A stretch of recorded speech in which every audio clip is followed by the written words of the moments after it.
Hello നമസ്കാരം, ഞാൻ അശ്വിൻ. അപ്പോൾ ഇന്ന് നമ്മൾ മഴവിൽ ചലഞ്ചിന്റെ 6ാമത്തെ ദിവസമാണ്. അപ്പോൾ ഇന്ന് നമ്മൾ ഡിസ്കസ് ചെയ്യുന്ന ഭരണഘടനയുമായി ബന്ധപ്പെട്ട 100 ചോദ്യങ്ങളാണ്. വളരെ പ്രധാനപ്പെട്ട 100 ചോദ്യങ്ങളാണ് നമ്മളിന്ന് ഡിസ്കസ് ചെയ്യുന്നത്. അപ്പോൾ ഇതിനു മുമ്പുള്ള 5 ദിവസത്തെയും എല്ലാ ചോദ്യങ്ങളും നിങ്ങൾ പഠിച്ചിട്ടുണ്ട്, ക്വിസൊക്കെ എടുത്ത് പ്രാക്ടീസ് ചെയ്തിട്ടുണ്ട് വിശ്വസിക്കുന്നു. ചെയ്തിട്ടില്ലെങ്കിൽ അത് ചെയ്യുക തന്നെ വേണം. നിങ്ങൾ തുടങ്ങിയപ്പോൾ ആവേശം അവസാനം വരെ കൊണ്ടുപോകണം. ഇടയ്ക്ക് പകുതി കിട്ടിയിട്ട് പോകരുത്.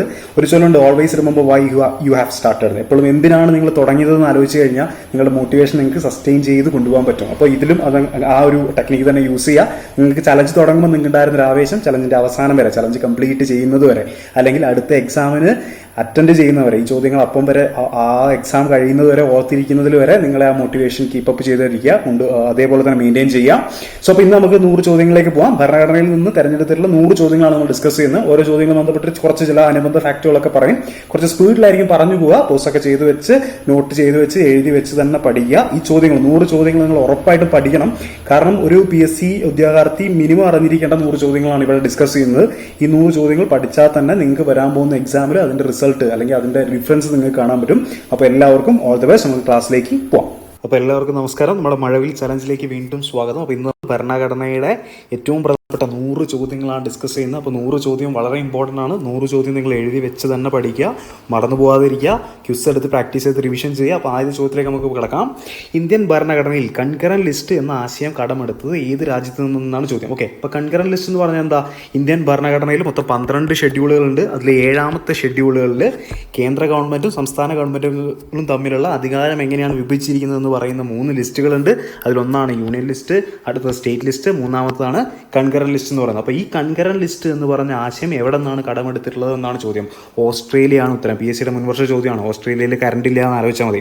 ഓസ്ട്രേലിയയിൽ കറണ്ട് ഇല്ല. കൺകറന്റ് ലിസ്റ്റ് എന്ന് പറഞ്ഞിട്ടുള്ള കൺസെപ്റ്റ് ഇന്ത്യ കടമെടുത്തിരിക്കുന്നത് ഓസ്ട്രേലിയയിൽ നിന്നാണ്. ഓസ്ട്രേലിയയിൽ നിന്ന് ഇത് മാത്രമല്ല എടുത്തിരിക്കുന്നത്, നമ്മുടെ 108ാമത്തെ ആർട്ടിക്കിൾ, അതായത് ജോയിന്റ് സിറ്റിംഗ്, പാർലമെന്റിന്റെ സംയുക്ത സമ്മേളനം എന്നുള്ള കൺസെപ്റ്റും കടമെടുത്തിരിക്കുന്നത് ഓസ്ട്രേലിയയിൽ നിന്ന് തന്നെയാണ്. ഓക്കെ, അപ്പോൾ അടുത്ത ചോദ്യം നോക്കാം. ഇന്ത്യൻ ഭരണഘടനയിൽ എത്രാമത്തെ വകുപ്പാണ് തെരഞ്ഞെടുപ്പ് കമ്മീഷനെ കുറിച്ച് പ്രതിപാദിക്കുന്നത്? ഇത് PSC ചോദിച്ചുള്ള ചോദ്യം തന്നെയാണ്. 324ാമത്തെ വകുപ്പാണ് തെരഞ്ഞെടുപ്പ് കമ്മീഷനെ കുറിച്ച് സംസാരിക്കുന്നത്. തെരഞ്ഞെടുപ്പ് കമ്മീഷൻ എന്ന് പറയുന്ന ഒരു കോൺസ്റ്റിറ്റ്യൂഷണൽ ബോഡിയാണ്. അപ്പോൾ തെരഞ്ഞെടുപ്പ് കമ്മീഷനെ കുറിച്ച് പ്രതിപാദിക്കുന്ന ആർട്ടിക്കിൾ എന്ന് പറയുന്നത് 324ആണ്. 2, 3, 4 നോർത്താൽ മതി, 2 നടുക്കാന്ന് നോക്കി. ഓക്കെ, കൺഫ്യൂസ് ആവേണ്ട. 324 തെരഞ്ഞെടുപ്പ് കമ്മീഷൻ. ഓക്കെ, ഭരണഘടന ഭേദഗതി ചെയ്യാൻ അധികാരമുള്ളത് ആർക്കാണ്? പാർലമെന്റ്. ഇന്ത്യൻ പാർലമെന്റിന് മാത്രമാണ് ഭരണഘടന ഭേദഗതി ചെയ്യാൻ അധികാരമുള്ളത്. ആർട്ടിക്കിൾ 368 ഭരണഘടനാ ഭേദഗതിയെ കുറിച്ചും അതിന്റെ പ്രൊവിഷൻസിനെ കുറിച്ചൊക്കെ സംസാരിക്കുന്നത്. ഓക്കെ, പാർലമെന്റ് എന്ന് പറയുന്ന ആരൊക്കെയാ? ലോക്സഭയുണ്ട്, രാജ്യസഭ ഉണ്ട്, പ്രസിഡന്റും ഉണ്ട്. അപ്പോൾ ലോക്സഭയും രാജ്യസഭയും പ്രസിഡന്റും കൂടി ചേരുന്നതിനെയാണ് നമ്മൾ എന്തെന്ന് പറയാം? നോർമലി പാർലമെന്റ് എന്ന് പറയുക. ഓക്കെ, അടുത്ത ചോദ്യം നോക്കാം. ഏകീകൃത സിവിൽ കോഡ് നിലവിലുള്ള ഏക സംസ്ഥാനം. അപ്പോൾ ഏകീകൃത സിവിൽ കോഡ് എന്ന് പറഞ്ഞാൽ എന്താ? യൂണിഫോം സിവിൽ കോഡ് എന്ന് പറയും. അതായത് ജാതി മതഭേദ വ്യത്യാസമില്ലാതെ എല്ലാവർക്കും ഒരേ സിവിൽ നിയമം പാലിക്കണം എന്ന് പറയുന്നതിനെയാണ് യൂണിഫോം സിവിൽ കോഡ് എന്ന് പറയാം. ഓക്കെ, അത് ഇന്ത്യൻ ഭരണഘടനയിലെ DPSPയിൽ directive principles of state policy part 4 44ാമത്തെ ആർട്ടിക്കിളിൽ പറഞ്ഞിട്ടുള്ളൊരു കാര്യമാണ്. അപ്പോൾ ഈ ഒരു കാര്യം ഇന്ന് നിലവിലുള്ളത് എവിടെ മാത്രമേ ഉള്ളൂ? ഗോവയിൽ മാത്രമേ ഉള്ളൂ എന്ന് ആലോചിക്കുക. ഗോവ എല്ലാവരും ട്രിപ്പൊക്കെ പോണ സ്ഥലമല്ലേ. അപ്പോൾ ഗോവയെ കുറിച്ച് ആലോചിക്കും ഫസ്റ്റ് മനസ്സിൽ വരേണ്ട ഇതാണ് ഏകീകൃത civil code, uniform civil code. ഇപ്പം നിലവിലുള്ളത് ഗോവ എന്ന സംസ്ഥാനത്ത് മാത്രം ആണ്. ഓക്കെ, അടുത്ത ചോദ്യം നോക്കാം. വിവരാവകാശ നിയമപ്രകാരം ഒരു വ്യക്തിയുടെ ജീവനെ സംബന്ധിച്ച കാര്യമാണെങ്കിൽ എത്ര മണിക്കൂറിനുള്ളിൽ വിവരം ലഭ്യമാക്കണം എന്നുള്ളതാണ് ചോദ്യം. 48 മണിക്കൂറിനുള്ളിലാണ് വിവരാവകാശ നിയമപ്രകാരം, റൈറ്റ് ഇൻഫർമേഷൻ ആക്ട് പ്രകാരം നമുക്ക് വിവരം ലഭിക്കേണ്ടത്. ജീവനെ സംബന്ധിച്ചൊരു കാര്യമാണെങ്കിൽ. ഇത് PSC ചോദിച്ചിട്ടുള്ളതാണ്, കാണാണ്ട് പഠിച്ചു വെച്ചേക്കുക. ഓക്കെ, അടുത്ത് ഇന്ത്യൻ ഭരണഘടനയുടെ ഏത് ആർട്ടിക്കിളിലാണ് മൈനോറിറ്റി എന്ന് പ്രത്യക്ഷപ്പെടുന്നത്? മൈനോറിറ്റി എന്ന് ഏത് ആർട്ടിക്കിളിലാണ് പ്രത്യക്ഷപ്പെടുന്നതെന്നാണ് ചോദിക്കുന്നത്. ആർട്ടിക്കിൾ 29 ആർട്ടിക്കിൾ 12 മുതൽ 35 വരെ എന്തിനെ കുറിച്ചാണ് പറയുന്നത്? ഫണ്ടമെൻ്റൽ റൈറ്റ്സിനെ കുറിച്ചാണ് പറയുന്നത് അല്ലേ. അപ്പോൾ ആർട്ടിക്കിൾ 29 മൈനോറിറ്റീസിൻ്റെ ഫണ്ടമെൻ്റൽ റൈറ്റ്സിനെ കുറിച്ച് പറയുന്ന ആർട്ടിക്കിളാണ്. ഓക്കെ, അപ്പോൾ ആർട്ടിക്കിൾ 29 മൈനോറിറ്റി എന്ന് പ്രത്യക്ഷപ്പെടുന്നുണ്ട് എന്നുള്ള കാര്യം ഓർത്തിരിക്കുക. അതും PSC ചോദിച്ചിട്ടുള്ളതാണ്. ആർട്ടിക്കിളിൻ്റെ ഡീറ്റെയിൽസിലേക്ക് നമുക്ക് പോകേണ്ട ആവശ്യമില്ല. ഓക്കെ, ആർട്ടിക്കിൾ 29 മൈനോറിറ്റി എന്നുള്ള വേർഡ് പ്രത്യക്ഷപ്പെടുന്നുണ്ട്. ഓക്കെ, അടുത്ത വോട്ടിംഗ് പ്രായം 21 നിന്ന് 18 കുറച്ചത് ഏത് ഭരണഘടനാ ഭേദഗതി അനുസരിച്ചാണ് എന്നുള്ളതാണ്. ഇത് PSC റിപ്പീറ്റ് ചെയ്ത് ചോദിക്കുന്ന ചോദ്യമാണ് കേട്ടോ. 21 നിന്ന് 18 കുറച്ചത് എത്രാമത്തെ ഭേദഗതി അനുസരിച്ചിട്ടാണെന്നുള്ളത്? 61ാമത്തെ ഭേദഗതി അനുസരിച്ചിട്ടാണ് ഈ ഒരു വോട്ടിംഗ് പ്രായം 21 നിന്ന് 18 കുറച്ചിരിക്കുന്നത്. റിപ്പീറ്റിംഗ് ചോദ്യമാണ്, ഓർത്തിരിക്കുക. അടുത്ത ചോദ്യം, നമ്മുടെ ഭരണഘടനയുടെ 10ാം പട്ടിക എന്തിനെ സൂചിപ്പിക്കുന്നു? 10th schedule. ഞാൻ പറഞ്ഞു മൊത്തം 12 ഷെഡ്യൂൾ ഉണ്ടെന്ന് പറഞ്ഞു. അതിൽ 10ാമത്തെ പട്ടിക എന്തിനെ സൂചിപ്പിക്കുന്നു എന്നുള്ളതാണ് ചോദ്യം. ഇത് റിപ്പീറ്റിംഗ് ആയിട്ടുള്ള ചോദ്യം തന്നെയാണ്. ഇത് ആൻറ്റി ഡിഫെക്ഷൻ, കൂറുമാറ്റ നിരോധന നിയമത്തെക്കുറിച്ച് സംസാരിക്കുന്ന സംസാരിക്കുന്ന ഷെഡ്യൂളാണ് 10ാമത്തെ ഷെഡ്യൂൾ എന്ന് പറയുന്നത്. 10ാമത്തെ പട്ടിക എന്ന് പറയുന്നത് കൂറുമാറ്റ നിരോധന നിയമം, ആൻറ്റി ഡിഫെക്ഷൻ ലോ. കൂറുമാറ്റം എന്ന് പറഞ്ഞാൽ എന്താ?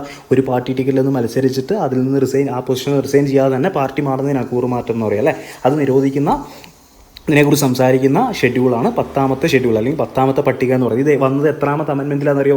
52ാമത്തെ അമെൻമെൻറ്റിലാണ്. 5×2 10 ഓർത്ത് വെച്ചാൽ 2 10 ഓർത്ത് വെച്ചാൽ 52ാമത്തെ അമെൻമെൻറ്റിലാണ് ഈ ഒരു സംഗതി വന്നിട്ടുള്ളത്, കൂറുമാറ്റ നിരോധന നിയമം വന്നിട്ടുള്ളത്, അല്ലെങ്കിൽ 10ാമത്തെ ഷെഡ്യൂൾ ആഡ് ചെയ്യപ്പെട്ടിട്ടുള്ളത്. ഓക്കെ, അടുത്ത് ലോക്സഭാ അംഗങ്ങളുടെ എണ്ണം എത്ര? 545 ഇപ്പോൾ ഉള്ള എണ്ണം എന്ന് പറയുന്നത്. 552 മാക്സിമം. ഓക്കെ, മാക്സിമം എണ്ണം ചോദിച്ചു കഴിഞ്ഞാൽ 552. ഇപ്പോൾ ഉള്ള ആളുകളുടെ എണ്ണം ചോദിച്ചു കഴിഞ്ഞാൽ, ലോക്സഭാ അംഗങ്ങളുടെ എണ്ണം എത്രയാണെന്ന് ചോദിച്ചു കഴിഞ്ഞാൽ 545 ഉത്തരം. ഓക്കെ, അടുത്ത് രാഷ്ട്രം പിന്തുടരേണ്ട മഹത്തായ ആശയങ്ങളും മാർഗങ്ങളും ലക്ഷ്യങ്ങളും പ്രതിപാദിച്ചിട്ടുള്ളത് എവിടെ? ഓക്കെ, രാഷ്ട്രം ഇന്ത്യ ഒരു രാജ്യമാണ്. ആ രാജ്യം ഫോളോ ചെയ്യേണ്ട മഹത്തായ ആശയങ്ങളൊക്കെ പ്രതിപാദിച്ചിട്ടുള്ളത് എവിടെയാണ് എന്നാണ് ചോദിച്ചിരിക്കുന്നത്. ദാറ്റ് ഇസ് നിർദ്ദേശക തത്വങ്ങൾ എന്ന് പറയും, അല്ലെങ്കിൽ directive principles of state policy, DPSP എന്ന് പറയും. ഓക്കെ, പാർട്ട് 4 ആണ് DPSPനെ കുറിച്ച് പറയുന്നത്, അല്ലെങ്കിൽ DPSP പറഞ്ഞിരിക്കുന്നത് പാർട്ട് 4 നിർദ്ദേശക തത്വങ്ങൾ എന്ന് പറയും. ഓക്കെ, അടുത്ത് ക്രിമിനൽ കേസുകൾ കൈകാര്യം ചെയ്യുന്ന കോടതി ഏതാണ്? PSC മുൻപ് ചോദിച്ചിട്ടുള്ളതാണ്. മജിസ്ട്രേറ്റ് കോടതിയിലാണ് ക്രിമിനൽ കേസുകൾ സംബന്ധിച്ചിട്ടുള്ള കാര്യങ്ങൾ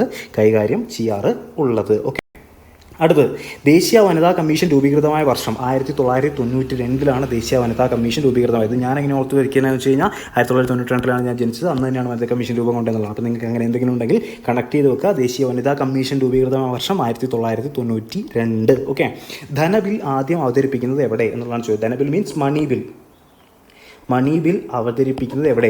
ലോക്സഭയിലാണ്. ലോക്സഭയിൽ മാത്രമാണ് മണി ബിൽ അവതരിപ്പിക്കപ്പെടുക. രാജ്യസഭയ്ക്ക് മണി ബില്ലിൻ്റെ കാര്യത്തിൽ വലിയ റോളുകൾ ഒന്നും ഇല്ല. ഓക്കെ, അതിൻ്റെ ഡീറ്റെയിൽ പ്രൊവിഷൻസിലേക്കൊന്നും നമ്മൾ പോകുന്നില്ല. നമ്മൾ ജസ്റ്റ് ഇപ്പോൾ ഫാക്റ്റുകൾ മാത്രമാണ് നോക്കി പോകുന്നത്. ഓക്കെ, അടുത്ത് ഭരണഘടനയുടെ ആർട്ടിക്കിൾ 24 പ്രകാരം നിരോധിക്കപ്പെട്ടത് എന്താണ്? ആർട്ടിക്കിൾ 24 വളരെ വളരെ വളരെ ഇമ്പോർട്ടൻ്റ് ആണ്. ആർട്ടിക്കിൾ 24 പ്രകാരം എന്താണ് നിരോധിക്കപ്പെട്ടിട്ടുള്ളത്? ബാലവേലയാണ് നിരോധിക്കപ്പെട്ടിട്ടുള്ളത്. ഓക്കെ, ബാലവേല നിരോധിക്കുന്ന ആർട്ടിക്കിളാണ് 24. അതായത് കുട്ടികളെ സൈഡസ് ആയിട്ടുള്ള ഫാക്ടറീസിലൊന്നും ജോലിക്ക് നിയമിക്കരുത് എന്നൊക്കെ പറയുന്ന ആർട്ടിക്കിളാണ് ആർട്ടിക്കിൾ 24 എന്ന് പറയുന്നത്. അതുപോലെ തന്നെ ഇമ്പോർട്ടൻ്റ് ആയിട്ടുള്ള ആർട്ടിക്കിളാണ് ആർട്ടിക്കിൾ 21 എന്ന right to life. Okay, right to ലൈഫിനെ കുറിച്ച് സംസാരിക്കുന്നത് ഏതാണ്? ആർട്ടിക്കിൾ 21 വളരെ ഇമ്പോർട്ടൻ്റ് ആണ് കേട്ടോ, മറന്നു പോരുത്. 21ഉം 24 വളരെ ഇമ്പോർട്ടൻ്റ് ആണ്, മറന്നു പോരുത്. അടുത്തത് സംസ്ഥാന ഗവർണർ ആകാൻ വേണ്ട കുറഞ്ഞ പ്രായം PSC ചോദിച്ചിട്ടുണ്ട്. 35 വയസ്സായാൽ മതി എന്താവാം? സംസ്ഥാന ഗവർണർ ആവാനുള്ള യോഗ്യതയായി. ഓക്കെ, 35 സംസ്ഥാന ഗവർണർ ആവാൻ വേണ്ട കുറഞ്ഞ പ്രായം എന്ന് പറയുന്നത് 35 വയസ്സാണ്. അടുത്ത ചോദ്യം നോക്കാം. ഇന്ത്യൻ ഭരണഘടനയുടെ വകുപ്പ് 371A ഏത് സംസ്ഥാനത്തെ പറ്റി പറയുന്നു? 371A PSCക്ക് ഭയങ്കര ഇഷ്ടപ്പെട്ട വകുപ്പാണ്. PSC റിപ്പീറ്റഡ് ആയി ചോദിച്ചിട്ടുണ്ട്. നാഗാലാൻഡിനെ പറ്റിയാണ് പറയുന്നത്. ഓക്കെ, 370 നിങ്ങൾ കേട്ടിട്ടുണ്ടാവും, ജമ്മു ആൻഡ് കാശ്മീരിനെ പറ്റിയാണ് പറയുന്നത്. പക്ഷേ 371A എന്ന് പറയുന്നത് നാഗാലാൻഡിനെ പറ്റി, നാഗാലാൻഡിൻ്റെ പ്രത്യേക പ്രൊവിഷൻസിനെ പറ്റിയൊക്കെ സംസാരിക്കുന്ന ആർട്ടിക്കിളാണ് 371A എന്ന് പറയുന്നത്. ഓക്കെ, ഇന്ത്യൻ ഭരണഘടനയുടെ ആത്മാവ് എന്ന് വിശേഷിപ്പിക്കുന്നത് എന്തിനെ? ഇത് ഭയങ്കര ഇമ്പോർട്ടൻ്റ് ആയിട്ടുള്ള ചോദ്യമാണ്. ഈ ആമുഖത്തിനെയാണ് ഇന്ത്യൻ ഭരണഘടനയുടെ പ്രിയാമ്പിളിനെയാണ് ഇന്ത്യൻ ഭരണഘടന ആത്മാവ് എന്ന് വിശേഷിപ്പിച്ചിരിക്കുന്നത്. 1-2 ഫാക്റ്റും കൂടി ഇത് റിലേറ്റഡ് ആയിട്ട് നമ്മൾ കാണും. നിങ്ങൾ എഴുതി വെക്കുന്നതിൻ്റെ ഇത് 1-2 കൂടി എഴുതാൻ വേണ്ടി സ്ഥലം വിട്ടോളാം. വരുന്ന ഓൺ ദ ഗോ നമ്മൾ കാണും. ഓക്കെ, ഇനി ഇതാരാണ് ആത്മാവ് എന്ന് വിശേഷിപ്പിച്ചത്? ഓക്കെ, താക്കൂർദാസ് ഭാർഗവ് എന്ന് പറഞ്ഞ ആളാണ് ഈ ഇന്ത്യൻ ഭരണഘടനയുടെ ആത്മാവ് ഈ പ്രിയാമ്പിളാണ് എന്ന് വിശേഷിപ്പിച്ചിട്ടുള്ളത്. ഓക്കെ, പേര് മറന്നു പോരുത്. ഭരണഘടനയുടെ ആത്മാവ് എന്താണെന്ന് ചോദിച്ചാൽ ആമുഖമാണ്. അതാരാണ് വിശേഷിപ്പിച്ചിരിക്കുന്നത്? താക്കൂർദാസ് ഭാർഗവ് എന്ന് പറഞ്ഞ വ്യക്തിയാണ് വിശേഷിപ്പിച്ചിരിക്കുന്നത്. ഇനി ഇന്ത്യൻ ഭരണഘടനയുടെ ഹാർട്ട് ആൻഡ് സോൾ, ഹൃദയവും ആത്മാവും എന്ന് പറയുന്നത് എന്താണ്? ആർട്ടിക്കിൾ 32 BR അംബേദ്കർ ആണ് അതിനെങ്ങനെ വിശേഷിപ്പിക്കുന്നത്? റൈറ്റ് ടു കോൺസ്റ്റിറ്റ്യൂഷണൽ റെമഡീസിനെയാണ് ഹൃദയവും ആത്മാവും, heart and soul of Indian constitution എന്ന് വിശേഷിപ്പിച്ചത് ആർട്ടിക്കിൾ 32 റൈറ്റ് കോൺസ്റ്റിറ്റ്യൂഷണൽ റെമഡീസിനെയാണ് അങ്ങനെ വിശേഷിപ്പിച്ച് BR അംബേദ്കർ ആണ്.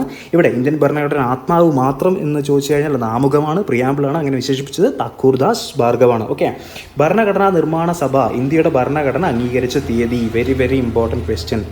പ്രിയാമ്പിളിലുള്ള ഒരേ ഒരു ഡേറ്റ്, അതായത് 1949 നവംബർ 26 ഭരണഘടനാ നിർമ്മാണ സഭ ഇന്ത്യയുടെ ഭരണഘടന അംഗീകരിച്ചിട്ട് ഉള്ളത്. ഓക്കെ, അടുത്ത് ഭരണഘടനയുടെ ആമുഖത്തിൽ സോഷ്യലിസ്റ്റ്, സെക്യുലറിസ്റ്റ് എന്നീ പദങ്ങൾ ഉൾപ്പെടുത്തിയത്? ഓക്കെ, ഭരണഘടന ആമുഖത്തിൽ പ്രിയാമ്പിളിൽ കുറേ വേർഡ് പറയുന്നുണ്ടല്ലേ? Socialist, secular, sovereign socialist secular democratic republic ആണ് ഇന്ത്യ എന്നാണ് പറയുന്നത്. സോവറിൻ സോഷ്യലിസ്റ്റ് ഡെമോക്രാറ്റിക് റിപ്പബ്ലിക് എന്നൊക്കെ പറയുന്നുണ്ട്. ഓക്കെ, അതിൽ സോഷ്യലിസ്റ്റും സെക്യുലറിസ്റ്റും എന്നുള്ള പദങ്ങൾ എപ്പോഴാണ് കൂട്ടിച്ചേർത്തത് എന്നാണ് ചോദ്യം. അത് 1976 42ാമത്തെ അമെൻമെൻറ്റ് വഴിയാണ് കൂട്ടിച്ചേർത്തിട്ടുള്ളത് എന്ന കാര്യം ഓർത്തിരിക്കുക. ഓക്കെ, ഇത് പ്രീവിയസ് റിപ്പീറ്റഡ് ആയിരുന്ന ഒരു ചോദ്യമാണ്. അടുത്തത് പബ്ലിക് അക്കൗണ്ട്സ് കമ്മിറ്റിയുടെ കണ്ണും കാതും എന്നറിയപ്പെടുന്ന ആരാണ്? കംട്രോളർ ആൻഡ് ഓഡിറ്റർ ജനറൽ എന്ന് പറയും. ഓക്കെ, CAG ആണ് നമ്മൾ പബ്ലിക് അക്കൗണ്ട്സ് കമ്മിറ്റിയുടെ കണ്ണും കാതും എന്നും അറിയപ്പെടുന്ന വ്യക്തി. അടുത്ത് മൗലിക അവകാശങ്ങളെക്കുറിച്ച് പ്രതിപാദിക്കുന്ന ഭരണഘടനയിലെ ഭാഗം ഏത്? ഫണ്ടമെൻ്റൽ റൈറ്റ്സ് ഏത് പാർട്ടിലാണ് എന്നാണ് ചോദ്യം. ഫണ്ടമെൻ്റൽ റൈറ്റ്സ് ഏത് പാർട്ടിലാണെന്ന ചോദ്യം. പാർട്ട് 3 ഫണ്ടമെൻ്റൽ റൈറ്റ്സിനെ കുറിച്ച് സംസാരിക്കുന്ന ആർട്ടിക്കിൾ 12 മുതൽ 35 വരെ സംസാരിക്കുന്നത് എന്തിനെ പറ്റിയാണ്? ഫണ്ടമെൻ്റൽ റൈറ്റ്സിനെ പറ്റിയാണ്. ഓക്കെ, അടുത്ത് ഒരാൾ ഇന്ത്യൻ പ്രസിഡൻ്റായി അധികാരമേൽക്കുമ്പോൾ സത്യവാചകം ചൊല്ലിക്കൊടുക്കുന്ന ആര്? ഇന്ത്യൻ പ്രസിഡന്റിന് സത്യവാചകം ചൊല്ലിക്കൊടുക്കുന്ന ആരാണ് എന്നാണ് ചോദ്യം. സുപ്രീം കോടതിയുടെ ചീഫ് ജസ്റ്റിസ് ആണ് പ്രസിഡന്റ് ഓഫ് ഇന്ത്യക്ക് സത്യവാചകം ചൊല്ലിക്കൊടുക്കുക, പ്രതിജ്ഞ ചൊല്ലിക്കൊടുക്കുക. സുപ്രീം കോടതി ചീഫ് ജസ്റ്റിസ് അവൈലബിൾ അല്ലെങ്കിൽ അദ്ദേഹം അപ്പോയിൻ്റ് ചെയ്യുന്ന ആളുകൾക്ക് സത്യവാചകം ചൊല്ലിക്കൊടുക്കാവുന്നതാണ്. ഓക്കെ, അടുത്ത് പാർലമെൻറ്റ് വിളിച്ചു ചേർക്കുന്ന ആര്? പാർലമെൻറ്റ് സമ്മേളനം നോർമലി വിളിച്ചു ചേർക്കുന്ന ആരെന്ന് ചോദിച്ചു കഴിഞ്ഞാൽ അതിനുള്ള അധികാരം ആർക്കാണ്? രാഷ്ട്രപതിക്കാണുള്ളത്.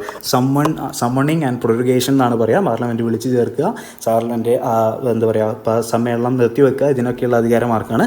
രാഷ്ട്രപതിക്കാണ് എന്നുള്ള കാര്യം അറിഞ്ഞിരിക്കുക. ഓക്കെ, അടുത്ത ജനഗണമനയുടെ ഇന്ത്യയുടെ ദേശീയ ഗാനമായി അംഗീകരിച്ചത് എന്നാണ്? 1950 ജനുവരി 24 ജനഗണമനയെ ഇന്ത്യയുടെ ദേശീയ ഗാനമായി അംഗീകരിച്ചു. 1950 ജനുവരി 26 നമ്മൾ റിപ്പബ്ലിക് ആവുന്നല്ലേ. അപ്പോൾ അതിൻ്റെ 2 ദിവസം മുന്നേ നമ്മൾ ദേശീയ ഗാനത്തെ ജനഗണമനയെ ദേശീയ ഗാനമായിട്ട് അംഗീകരിച്ചിട്ടുണ്ട്. ആരാ എഴുതിയത്? രവീന്ദ്രനാഥ് ടാഗോറാണ് എഴുതിയതെന്ന് നമുക്കറിയാം. അദ്ദേഹം തന്നെയാണ് ബംഗ്ലാദേശിൻ്റെ ദേശീയ ഗാനവും എഴുതിയിട്ടുള്ളത് അല്ലേ. ഇതൊക്കെ PSC ചോദിച്ചിട്ടുള്ള ഫാക്റ്റാണ്. അടുത്ത് ഇന്ത്യയുടെ ഫ്ലാഗ് കോഡ് നിലവിൽ വന്ന എന്താണ്? ഫ്ലാഗ് കോഡ് എന്ന് പറഞ്ഞാൽ എന്താ? ഒരു ദേശീയ പതാക എങ്ങനെ ഉപയോഗിക്കണം, എങ്ങനെയൊക്കെ റെസ്പെക്ട് ചെയ്യണം എന്നൊക്കെ പറയുന്നതാണ് ഫ്ലാഗ് കോഡ് എന്ന് പറയുന്നത്. അത് 2002 ജനുവരി 26 ഇന്ത്യയുടെ ഫ്ലാഗ് കോഡ് നിലവിൽ വന്നിട്ടുള്ളത് എന്ന കാര്യം ഓർത്തിരിക്കുക. അടുത്തത് സുപ്രീം കോടതിയുടെ ഒരു വിധി പുനഃപരിശോധിക്കാൻ അധികാരം ആർക്കാണുള്ളത്? ഒന്നുകൂടെ പറയാം. സുപ്രീം കോടതിയുടെ ഒരു വിധി പുനഃപരിശോധിക്കാൻ ആർക്കാണ് അധികാരമുള്ളത്? സുപ്രീം കോടതിക്ക് മാത്രമാണ് അധികാരമുള്ളത്. സുപ്രീം കോർട്ട് ഒരു ഓർഡർ ഇറക്കിയിട്ടുണ്ടെങ്കിൽ അല്ലെങ്കിൽ ഒരു ജഡ്ജ്മെൻറ്റ് വന്നിട്ടുണ്ടെങ്കിൽ അതിനെ റിവ്യൂ ചെയ്യാനുള്ള അധികാരം ആർക്കാണ്? സുപ്രീം കോടതിക്ക് മാത്രമേ ഉള്ളൂ.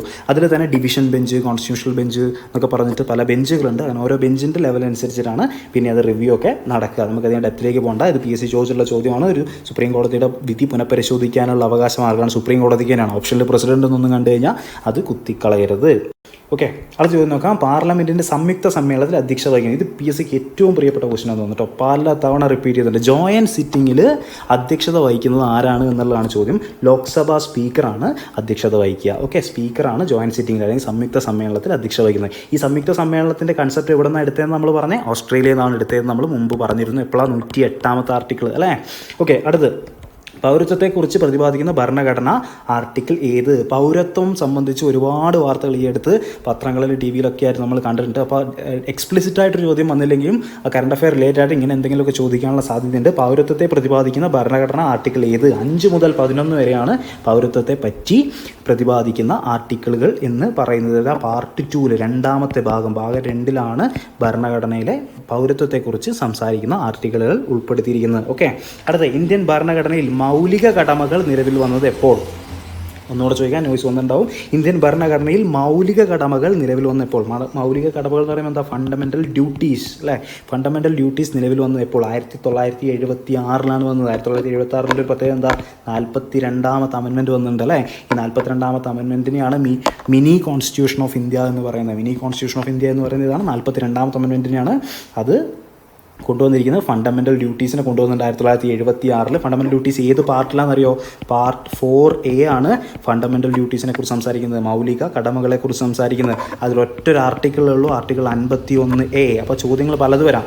ഒരു ആർട്ടിക്കിൾ മാത്രമുള്ള പാർട്ട് ഏതാണെന്നൊക്കെ ചോദിച്ചു കഴിഞ്ഞാൽ നിങ്ങൾക്ക് ആൻസർ ചെയ്യാൻ പറ്റണം. അതിൽ മൗലിക കടമകളാണ്, ഫണ്ടമെൻ്റൽ ഡ്യൂട്ടീസാണ്. Part 4A article 51A fundamental ഡ്യൂട്ടീസിനെ കുറിച്ച് സംസാരിക്കുന്നത്. ഓക്കെ, അടുത്ത ചോദ്യം നോക്കാം. ഭരണഘടന ഭേദഗതി ചെയ്യുന്നതിനുള്ള നടപടിക്രമത്തെക്കുറിച്ച് പ്രതിപാദിക്കുന്ന ഭരണഘടനാ വകുപ്പ്? നമ്മൾ പറഞ്ഞുപോയി ആർട്ടിക്കിൾ 368 ആർട്ടിക്കിൾ 368 പ്രകാരമാണ് ഭരണഘടനാ ഭേദഗതി ചെയ്യാൻ പറ്റുക. ഓക്കെ, ആർക്കാണ് അധികാരമുള്ളത്? പാർലമെൻറ്റിനാണ് അധികാരമുള്ളത്. പാർലമെൻറ്റിന് മാത്രമേ അധികാരമുള്ളൂ. ഓക്കെ, അന്യായമായി തടവിലാക്കപ്പെട്ട ഒരാളെ വിടുവിക്കാൻ പുറപ്പെടുവിക്കുന്ന റിട്ട് എന്ന് പറഞ്ഞാൽ എന്താ?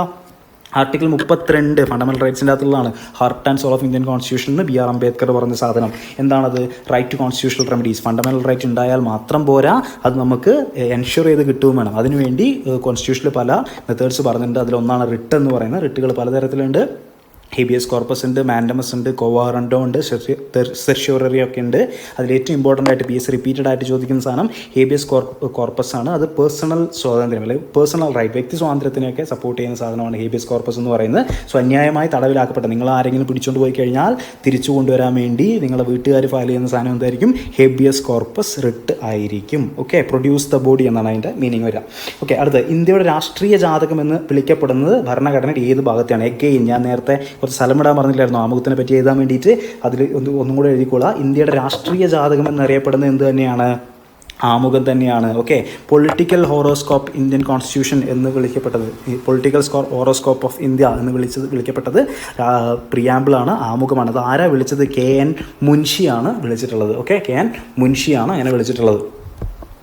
ഓക്കെ, അപ്പോൾ KM മുൻഷിയാണ് ഇന്ത്യൻ പ്രിയാമ്പിളിനെ പൊളിറ്റിക്കൽ ഹോറോസ്കോപ്പ് ഓഫ് ഇന്ത്യ എന്ന് വിളിച്ചിട്ടുള്ളത്. അപ്പോൾ രണ്ട് കാര്യം നമ്മൾ പഠിച്ചു. ഓക്കെ, KM മുൻഷി വിളിച്ചത് പഠിച്ചു, താക്കൂർദാസ് ഭാർഗവ് വിളിച്ചതും നമ്മൾ പഠിച്ചു. ഓക്കെ, അടുത്ത് ഇന്ത്യൻ ഭരണഘടനയിലെ നിർദ്ദേശക തത്വങ്ങൾ ഏത് രാജ്യത്തിൽ നിന്ന് സ്വീകരിച്ചാണ്? പാർട്ട് 4 നമ്മൾ എന്തുണ്ടെന്ന് പറഞ്ഞു? DPSP ഉണ്ട്, നിർദ്ദേശക തത്വങ്ങൾ ഉണ്ടെന്ന് പറഞ്ഞു. അത് എവിടെ നിന്നാണ് കടമെടുത്തത് എന്നുള്ളതാണ് ചോദ്യം. എടുത്തിരിക്കുന്നത് അയർലൻഡിൽ നിന്നാണ്. അയർലൻഡ്. ഓക്കെ, അയർലൻഡ് എന്ന് പറഞ്ഞ രാജ്യത്തിൽ നിന്നാണ് നമ്മൾ DPSP എന്നുള്ള കൺസെപ്റ്റ് കടമെടുത്തിട്ട് ഉള്ളത്. ഓക്കെ, അടുത്ത് ഇന്ത്യൻ ഭരണഘടനയുടെ ബ്ലൂ പ്രിൻ്റ് എന്നറിയപ്പെടുന്നത് ഏതാണ്? ഓക്കെ, ഇന്ത്യൻ ഭരണഘടനയുടെ ബ്ലൂ പ്രിൻ്റ് എന്നറിയപ്പെടുന്നത് ഏതാണ്? 1935 government of India act. Government of India act 1935 1935 ആണ് ഇന്ത്യൻ ഭരണഘടന ബ്ലൂ പ്രിൻ്റ് എന്നറിയപ്പെടുന്നത്. ഇന്ത്യൻ ഭരണഘടനയുടെ ഭൂരിഭാഗമായിട്ടുള്ള ഫീച്ചേഴ്സും ഈ 1935 ആക്ടിൽ നിന്ന് നമ്മൾ എടുത്തിട്ടുണ്ട്. ഓക്കെ, അതിൻ്റെ സ്ട്രക്ചറും ഒക്കെ 35 ആക്ട് ബേസ് ചെയ്തിട്ടാണ് ഉള്ളത്. അതുകൊണ്ടാണ് അങ്ങനെ വിളിക്കുന്നത്. അടുത്ത് തൊട്ടുകൂടായ്മ നിരോധിച്ചുകൊണ്ടുള്ള ഇന്ത്യൻ ഭരണഘടനാ വകുപ്പ് ഏത്? Article 17. Very very important. Untouchability abolish ചെയ്യുന്നത്. ഓക്കെ, അൺടച്ചബിലിറ്റി അബോളിഷ് ചെയ്തിരിക്കുന്നത് ഏതാ? ആർട്ടിക്കിൾ 17 അപ്പോൾ ആർട്ടിക്കിൾ 18 എന്തായിരിക്കും? ആർട്ടിക്കിൾ 18 എന്ന് പറഞ്ഞാൽ ടൈറ്റിൽസ് ആണ്. Abolition of titles. Maharaja, sir, Rao Bahadur, അങ്ങനെയുള്ള തമ്പുരാൻ എന്നൊക്കെ പറയുന്ന അങ്ങനെയുള്ള ടൈറ്റിൽസിനെ, ഭയങ്കര ഡിസ്ക്രിമിനേറ്ററി ആയിട്ടുള്ള ടൈറ്റിൽസിനൊക്കെ അബോളിഷ് ചെയ്തുകൊണ്ടുള്ള ആർട്ടിക്കിളാണ് ആർട്ടിക്കിൾ 18 എന്ന് പറയുന്നത്. ആർട്ടിക്കിൾ 14 എന്ന് പറയുന്നത് എന്താണ്? തൊട്ടുകൂടായ്മ നിരോധിച്ചുകൊണ്ടുള്ള ആർട്ടിക്കിളാണ്. അപ്പോൾ ആർട്ടിക്കിൾ 14 മുതൽ 18 വരെയുള്ള നമുക്കൊരു കോമൺ ടൈറ്റിൽ കൊണ്ടുവരാം. ഈക്വാലിറ്റീനെ കുറിച്ച് സംസാരിക്കുന്ന ആർട്ടിക്കിളുകളെല്ലാം എവിടെ ഉണ്ടാവും? ആർട്ടിക്കിൾ 14 മുതൽ ആർട്ടിക്കിൾ 18 വരെ ഉണ്ടാവും. ഓക്കെ, മനസ്സിലായല്ലോ? അതും ഫണ്ടമെൻ്റൽ റൈറ്റ് ആണ്. മനസ്സിലായി? അടുത്ത ഇന്ത്യൻ ഭരണഘടനയിൽ എത്ര ഷെഡ്യൂളുകളുണ്ട്? 12 ഷെഡ്യൂളുകളുണ്ട്. ഓക്കെ, 12 ഷെഡ്യൂളുകളുണ്ട്. ആദ്യം ഇന്ത്യൻ ഭരണഘടന ഉണ്ടായ സമയത്ത് 8 ഷെഡ്യൂളേ ഉണ്ടായിരുന്നുള്ളൂ. പിന്നീട് അത് ഓരോ അമെൻമെൻറ്റുകളിലായിട്ട് 12 ഷെഡ്യൂളായി മാറിയതാണ്. അതിൽ 10ാമത്തെ ഷെഡ്യൂൾ ഏത് അമെൻമെൻറ്റിലാണ് വന്നേ നമ്മൾ കണ്ടു. അതിൽ 2, 10 ഓർക്കാൻ പറഞ്ഞു. 52ാമത്തെ അമെൻമെൻറ്റിലാണ് വന്നേ നമ്മൾ കണ്ടു. 7ാമത്തെ ഷെഡ്യൂളിൽ എന്തൊക്കെയുണ്ട് എന്നുള്ള കാര്യങ്ങളും നമ്മൾ കണ്ടു. ഇനി ഇവിടെ ഒരു ചോദ്യമുണ്ട്. 1ാമത്തെ അമെൻമെൻറ്റിൽ വന്നുള്ള ഷെഡ്യൂൾ ഏതാണ്? അത് 9th ഷെഡ്യൂളാണ്. ഓക്കെ, 9th ഷെഡ്യൂൾ വന്ന അമെൻമെൻറ്റ് ഏതാണ്? ഫസ്റ്റ് അമെൻമെൻ്റ് ആണ്. ഓക്കെ, അടുത്ത ചോദ്യം നോക്കാം. രാജ്യസഭാ അംഗമാകാനുള്ള കുറഞ്ഞ പ്രായം 30 വയസ്സായാൽ മതി. ഓക്കെ, രാജ്യസഭയിൽ കയറണമെങ്കിൽ എത്ര വയസ്സ് വേണം? 30 വയസ്സായി കഴിഞ്ഞാൽ രാജ്യസഭാ അംഗമാകാനുള്ള യോഗ്യത നമുക്ക് ലഭിക്കും എന്നുള്ളതാണ്. ഓക്കെ, അടുത്ത് ക്യാബിനറ്റ് മിഷൻ പ്ലാൻ അനുസരിച്ചുള്ള ഭരണഘടനാ നിർമ്മാണ സഭയിലെ അംഗസംഖ്യ. ഓക്കെ, ഭരണഘടന നിർമ്മിക്കാൻ വേണ്ടിയിട്ട് കുറേ പ്ലാനുകളൊക്കെ വന്നിട്ടുണ്ട്. അതിലൊരു പ്ലാനാണ് cabinet mission plan. Cabinet mission plan അനുസരിച്ചാണ് നമ്മൾ ഭരണഘടനയൊക്കെ തയ്യാറാക്കിയിരിക്കുന്നത്, അല്ലേ? ഭരണഘടനാ നിർമ്മാണ സഭയൊക്കെ തയ്യാറാക്കിയിരിക്കുന്നത്. സോ അതനുസരിച്ച് എത്ര അംഗങ്ങളാണ് അതിലുണ്ടായിരുന്നത്? പ്ലാൻ അനുസരിച്ചിട്ടുണ്ടോ 389 അംഗങ്ങളാണ്. ആക്ച്വൽ എത്ര ഉണ്ടെന്നല്ല, ആ പ്ലാൻ അനുസരിച്ച് എത്ര ആളുകൾ ഉണ്ടായിരുന്നു എന്നുള്ളതാണ് ചോദ്യം. 389. ഓക്കെ, അടുത്തത് ഭരണഘടനാ നിർമ്മാണ സമിതിയുടെ ഡ്രാഫ്റ്റിംഗ് കമ്മിറ്റി അധ്യക്ഷൻ ആരാണ്? ഇതെല്ലാവർക്കും അറിയുന്ന കാര്യമാണ്. BR അംബേദ്കർ ആണ് നമ്മുടെ ഡ്രാഫ്റ്റിംഗ് കമ്മിറ്റിയുടെ, ഭരണഘടനാ നിർമ്മാണ സഭയുടെ, കോൺസ്റ്റിറ്റ്യൂവൻ്റ് അസംബ്ലിയുടെ ഡ്രാഫ്റ്റിംഗ് കമ്മിറ്റിയുടെ ചെയർമാനായിട്ട് ഉണ്ടായിരുന്നത് BR അംബേദ്കർ ആണ്. ഓക്കെ, അടുത്തത് ദേശീയ മനുഷ്യാവകാശ കമ്മീഷനെ നിയമിക്കുന്ന ആര്? ദേശീയ മനുഷ്യാവകാശ കമ്മീഷനെ നിയമിക്കുന്നത് രാഷ്ട്രപതിയാണ്. കുറച്ച് മനുഷ്യത്വമുള്ള ആളാണ് നമ്മൾ രാഷ്ട്രപതി എന്ന് ആലോചിച്ചാൽ മതി. മനുഷ്യാവകാശ കമ്മീഷനെ നിയമിക്കുന്ന ആരാണ്? രാഷ്ട്രപതിയാണ്. ഓക്കെ, അടുത്ത മൗലിക കർത്തവ്യങ്ങൾ പ്രതിപാദിക്കുന്ന അല്ലെങ്കിൽ മൗലിക കടമകൾ പ്രതിപാദിക്കുന്ന ഫണ്ടമെൻ്റൽ ഡ്യൂട്ടീസിനെയാണ് ഇൻഡിക്കേറ്റ് ചെയ്യുന്നത്. നമ്മൾ നേരത്തെ ഡിസ്കസ് ചെയ്തിരുന്നു.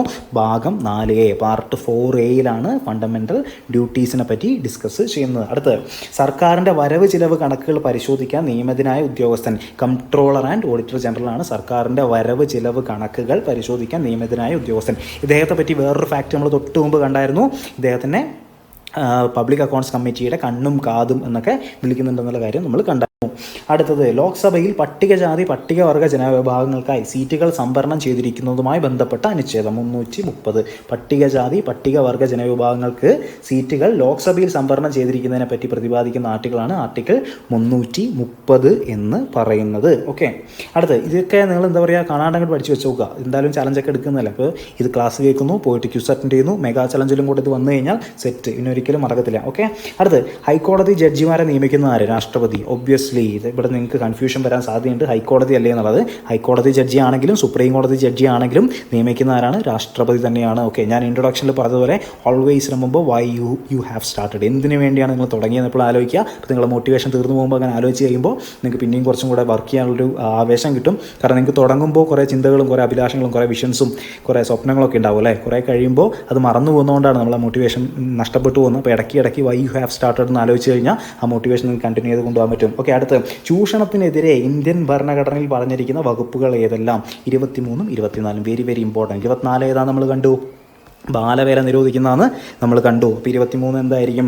ഹ്യൂമൻ ട്രാഫിക്കിങ്ങിനെയൊക്കെ പറ്റി നിരോധിക്കുന്ന ആർട്ടിക്കിളാണ് 24 എന്ന് പറയുന്നത്. അപ്പോൾ 23, 24 കോമൺ ആയിട്ട് പറയുകയാണെങ്കിൽ എന്താണ്? ചൂഷണത്തിനെതിരെയുള്ള ആർട്ടിക്കിളാണ് 23ഉം 24. Right against exploitation. ഓക്കെ, അടുത്ത് ഇന്ത്യൻ ഭരണഘടന പൗരന്മാർക്ക് ഉറപ്പ് നൽകുന്ന മൗലിക അവകാശങ്ങളുടെ എണ്ണം 6. നമുക്ക് മൊത്തം എത്ര ഫണ്ടമെൻ്റൽ റൈറ്റ് ഉണ്ട്? 6 ഫണ്ടമെൻ്റൽ റൈറ്റ്. മൗലിക അവകാശങ്ങൾ എത്രണ്ണാണുള്ളത്? 6 എണ്ണമാണ് ഉള്ളത്. കോൺസ്റ്റിറ്റ്യൂഷൻ ഉണ്ടായ സമയത്ത് എത്ര ഉണ്ടായിരുന്നു? 7 എണ്ണം ഉണ്ടായിരുന്നു. അതിലൊരെണ്ണമായിരുന്നു റൈറ്റ് ടു പ്രോപ്പർട്ടി എന്ന് പറയുന്നത്, സ്വത്തവകാശം എന്ന് പറയുന്നത്. ഈ സാധനത്തിന് പതുക്കെ എടുത്ത് മാറ്റിയിട്ട് ആർട്ടിക്കിൾ 300A അണ്ടറിൽ കൊണ്ടിട്ടിട്ടുണ്ട്. അപ്പോൾ ഇപ്പോൾ സ്വത്തവകാശം എന്ന് പറയുന്നത് ഒരു ലീഗൽ റൈറ്റ് മാത്രമാണ്. അപ്പോൾ ഇപ്പോൾ എത്ര ഫണ്ടമെൻ്റൽ റൈറ്റ്സ് ഉള്ളത്? 6 ഫണ്ടമെൻ്റൽ റൈറ്റ്സ് മാത്രമാണ് ഉള്ളത്. ഓക്കെ, അടുത്ത ചോദ്യം, ഉപരാഷ്ട്രപതിയെ തിരഞ്ഞെടുക്കുന്നത്. ഉപരാഷ്ട്രപതി ആരാ തിരഞ്ഞെടുക്കുക? പാർലമെൻറ്റിലെ ഇരു സഭകളിലെയും അംഗങ്ങൾ ചേർന്നിട്ടാണ് ഉപരാഷ്ട്രപതിയെ തിരഞ്ഞെടുക്കുക. പ്രസിഡന്റിനെ തിരഞ്ഞെടുക്കുമ്പോൾ ആരാ? സ്റ്റേറ്റ് ലെജിസ്ലേറ്ററിലെ ആളുകളും കൂടെ ഇൻവോൾവ് ആകുന്നുണ്ട്. പക്ഷേ ഉപരാഷ്ട്രപതിയെ തിരഞ്ഞെടുക്കുമ്പോൾ, വൈസ് പ്രസിഡന്റിനെ തിരഞ്ഞെടുക്കുന്ന സമയത്ത് പാർലമെൻറ്റിലെ ഇരു സഭകളിലെയും അംഗങ്ങൾ മാത്രമാണ് ഉള്ളത്. ഓക്കെ, അടുത്ത് ഇന്ത്യൻ ഭരണഘടനയുടെ ആമുഖം എന്ന ആശയത്തിന് ഏത് രാജ്യത്തോട് കടപ്പെട്ടിരിക്കുന്നു? അപ്പോൾ പ്രിയാമ്പിളിനെ പറ്റി പഠിക്കുന്ന എത്രാമത്തെ ചോദ്യം? 5ാമത്തെ ചോദ്യമാണല്ലേ. വളരെ ഇമ്പോർട്ടൻ്റ് ആയതുകൊണ്ട് തന്നെയാണ് നമ്മൾ പഠിക്കുന്നത്. ഇന്ത്യൻ ഭരണഘടനയുടെ ആമുഖം എന്ന ആശയത്തിന് ഏത് രാജ്യത്തോടാണ് നമ്മൾ കടപ്പെട്ടിരിക്കുന്നത്? അമേരിക്ക. ഓക്കെ, അമേരിക്കയിൽ നിന്നാണ് ആമുഖം എടുത്തിട്ടുള്ളത് എന്ന് ആലോചിക്കുക. അപ്പോൾ ഇനി പ്രിയാമ്പിൾ എന്ന് നോക്കുമ്പോൾ ട്രംപിൻ്റെ മുഖം ഓർത്താൽ മതി. ഓക്കെ, പ്രിയാമ്പിൾ ട്രംപിൻ്റെ മുഖം. അമേരിക്കയിൽ നിന്നാണ് നമ്മൾ ആമുഖം എന്നുള്ള ആശയം കടമെടുത്തിരിക്കുന്നത്. It may look awkward, but ഇങ്ങനെയുള്ള ചില മെൻ്റൽ കണക്ഷൻസ് ഉണ്ടെങ്കിൽ നമുക്ക് ഓർത്തിരിക്കാൻ എളുപ്പമായിരിക്കും. Okay, fine. വ്യക്തി സ്വാതന്ത്ര്യത്തിൻ്റെ സംരക്ഷണം എന്നറിയപ്പെടുന്ന റിട്ട്. എഗെയിൻ 2ാമത്തെ ചോദ്യമാണ് ഹേബിയസ് കോർപ്പസിനെ പറ്റി. Habeas corpus. ഓക്കെ, വ്യക്തി സ്വാതന്ത്ര്യത്തിൻ്റെ സംരക്ഷണം എന്നറിയപ്പെടുന്ന റിട്ട് ഏതാണ്? Habeas corpus. ഓക്കെ, അടുത്ത് വിദ്യാഭ്യാസം മൗലിക അവകാശമായി പ്രഖ്യാപിച്ച ഭരണഘടനാ ഭേദഗതി. 86ാമത്തെ ഭേദഗതിയിലാണ് വിദ്യാഭ്യാസം മൗലിക അവകാശമായി പ്രഖ്യാപിച്ചിട്ടുള്ളത്. ഓക്കെ, 86ാമത്തത്. ഓക്കെ, 86ാമത്തെ അമെൻമെൻറ്റിലാണ് ആർട്ടിക്കിൾ 21A വന്നിട്ടുള്ളത്. വിദ്യാഭ്യാസം 6 മുതൽ 14 വയസ്സ് വരെയുള്ള എല്ലാ വിദ്യാർത്ഥികൾക്കും സൗജന്യവും നിർബന്ധിതവുമായിട്ടുള്ള വിദ്യാഭ്യാസം നൽകണം എന്ന് പറയുന്ന ആർട്ടിക്കിളാണ് ആർട്ടിക്കിൾ 21A വന്നിരിക്കുന്നത് 86ാമത്തെ അമെൻമെൻറ്റിലാണ്. ഇത് ഇമ്പോർട്ടൻ്റ് ആണ്, വളരെ വളരെ ഇമ്പോർട്ടൻ്റ് ആണ്, ഓർത്ത് വെച്ചോളാം. അടുത്തത് ഇന്ത്യൻ ഭരണഘടനയിലെ മൗലിക അവകാശങ്ങൾ ഏത് ഭരണഘടനയെ മാതൃകയാക്കിയാണ് തയ്യാറാക്കിയിട്ടുള്ളത്? മൗലിക അവകാശങ്ങൾ എവിടെ നിന്നാണ് നമ്മൾ അഡോപ്റ്റ് ചെയ്തിട്ടുള്ളത്, ഇൻസ്പയർ ചെയ്തിട്ടുള്ളതെന്നാണ് ചോദ്യം. അമേരിക്കയിലുള്ള ഭരണഘടനയെ മാതൃകയാക്കിയിട്ടാണ് ഇന്ത്യൻ ഭരണഘടനയിലുള്ള മൗലിക അവകാശങ്ങൾ ഫണ്ടമെൻ്റൽ റൈറ്റ്സ് എടുത്തിട്ടുള്ളത്. ഓക്കെ, അടുത്തത് ഇന്ത്യൻ ഭരണഘടനയുടെ ശില്പി എന്നറിയപ്പെടുന്ന ആരാണ്? അഗെയിൻ ഡോക്ടർ BR അംബേദ്കർ ആണ് ഇന്ത്യൻ ഭരണഘടനയുടെ ശില്പി എന്നറിയപ്പെടുന്നത്. ഡ്രാഫ്റ്റിംഗ് കമ്മിറ്റിയുടെ ചെയർമാനായിരുന്നു ആര് തന്നെയാണ്? ഡോക്ടർ BR അംബേദ്കർ തന്നെയാണ്. ഓക്കെ, ഒരു ചോദ്യം തന്നെ തിരിച്ചും മറച്ചു കിട്ടാനുള്ള കാരണം എന്താ വെച്ചാൽ നിങ്ങൾ കൺഫ്യൂഷൻ ഒഴിവാക്കാൻ വേണ്ടിയിട്ടാണ് കേട്ടോ. അപ്പോൾ ഞാൻ ഈ പറയുന്ന ഫാക്റ്റുകളും ഈ 100 ചോദ്യങ്ങളൊക്കെ കൂടി ആകുമ്പോൾ നിങ്ങൾ ടോട്ടലി 100 കാര്യങ്ങൾ പഠിച്ചിട്ടുണ്ടാവും എന്നുള്ളതാണ് ഉദ്ദേശം. ഓക്കെ, അധികം ഒന്നും പഠിക്കേണ്ട, കുറച്ച് പഠിച്ചാൽ മതി. ഇത് മറന്നു പോകാതിരിക്കുകയും ചെയ്യാം. അപ്പോൾ ഇത് ബേസായി തുടക്കക്കാരനാണെങ്കിലും കുറച്ച് എക്സ്പീരിയൻസ്ഡ് ആയിട്ടുള്ള ആളാണെങ്കിലും ഇത്രയും സാധനങ്ങൾ പഠിക്കാണ്ട് ഒരു എക്സാമിനും പോകാൻ പാടില്ല എന്നുള്ളതാണ് ഉദ്ദേശിക്കുന്ന കാര്യം. ഇപ്പോൾ ഡോക്ടർ BR അംബേദ്കർ ആണ് ഇന്ത്യൻ ഭരണഘടനയുടെ ശില്പി എന്നറിയപ്പെടുന്നത്. ഇദ്ദേഹത്തിനെ നമ്മൾ മോഡേൺ മനു എന്നൊക്കെ വിളിക്കാറുണ്ട്. മോഡേൺ മനു ആരാ?